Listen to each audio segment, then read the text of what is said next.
Hello, everyone. I'm Randy Sparagi. Welcome to the Scout.com Signing Day Special. I'm pleased to be joined by Scout.com's Director of Scouting, Scott Kennedy. And, Scott, this is a busy day, not only for players, coaches, and schools, but for you as well. Well, I call it April 15th for accountants. That's how I've always described it. Now that recruiting is becoming more mainstream, people are realizing how big a day this is. But that's how I used to describe it to all the non-recruitniks out there was, this is tax day for accountants for us. Certainly is. You know, folks at home don't get to see it, but I see you working the phones on your laptop doing that sort of thing. Let's get right into it. Your top 5 classes. You got North Carolina at number 5. Why is that? Well, North Carolina and Butch Davis did a great job this year. They've got a huge class coming in. They've got some number crunching to do as they've got more than 25 that are signed. So they've got a chance, I think, to have the type of impact in their class the same way we saw Miami did last year. Miami signed 33 players, and we saw a lot of those guys play as freshmen. What really impressed me, what North Carolina did was there's a lot of competition for just a finite amount of players in the state of North Carolina. It's not like Texas or Florida or California where there's 300 players to choose from. There's 50 or 60, and then there's 5 Division I schools right there. North Carolina almost cleanly swept the top 5 or 6 in the state of North Carolina, only losing Xavier Nixon to Florida. So they took care of their home state, and then they went out of state and got a few guys like Johnny Farms from the state of Georgia and so on. So a great job of recruiting by Butch Davis in North Carolina. As you would expect, USC at or near the top. Trojans come in at number 4, which kind of a disappointment to me as a fellow Trojan. But should Pete Carroll be happy with what he's done? I think so. And what's interesting is one of the problems USC has had is some of the same problems that the University of Florida had is recruiting against themselves. They've got so much talent on the field already that players are saying, you know what, I may want to go elsewhere where I can see the field a little earlier. And what I tell people all the time is if you're having a little trouble recruiting because your team is too good, you're in pretty good shape.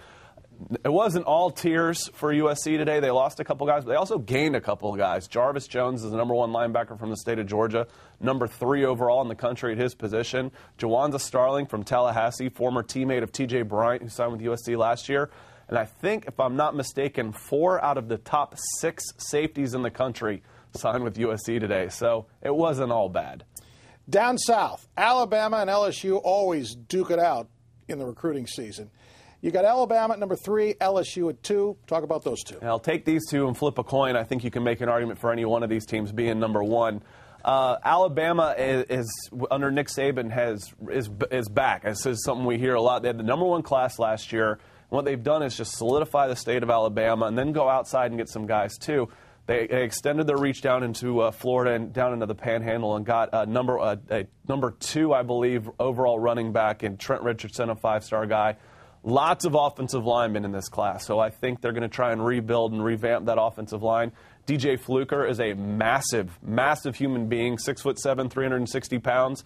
I like him as an immediate starter at guard, maybe interior because he's so strong, but as he kind of grows into his frame and fills out a little bit, or grows into his feet, so to say, he could be that left tackle, that dominating left tackle that they're looking for to replace Andre Smith. Close strong. There's talent everywhere. Quarterback, wide receiver, running back, offensive, defensive line. Well, there's a reason why they're in the top 3. LSU, number 2.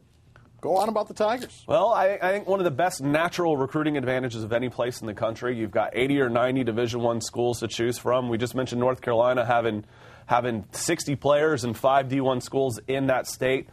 There's 5 D1 schools in the state of Louisiana, but who's LSU really recruiting against? Tulane, Louisiana Monroe. No, they're not. So one of the most talented states in the entire country, one of the top teams in the state of the country, and as long as they're winning, they're going to continue to recruit well. Number 1 receiver in the country, Ruben Randall. We've seen some top receivers come out of LSU recently, and he's next in line. All right, so we've gotten to that number 1 spot. Everyone anxiously awaiting. Who's number 1? So give it to them. Well, Ohio State, wire to wire. It wasn't too exciting as far as the race for number 1 went this year. I think what Ohio State did as well as anybody, again, we talk about those natural recruiting advantages.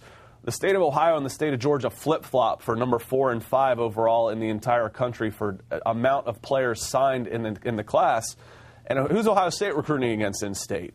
Cincinnati has stepped up and I think helped become a number 2 team, but otherwise it's MAC schools, so they really have their choice of players in Ohio. And then they step over into Pennsylvania and get the number 1 player in Dorian Bell. And down in Florida, they actually got a couple guys. A top running back, Jamal Berry, Scouts number 1 fullback in Carlos Hyde from Florida, and then a legacy, Duron Carter. That's Chris Carter's son. So not just Ohio, but I think they had all but 2 of their commitments before the season even started this season.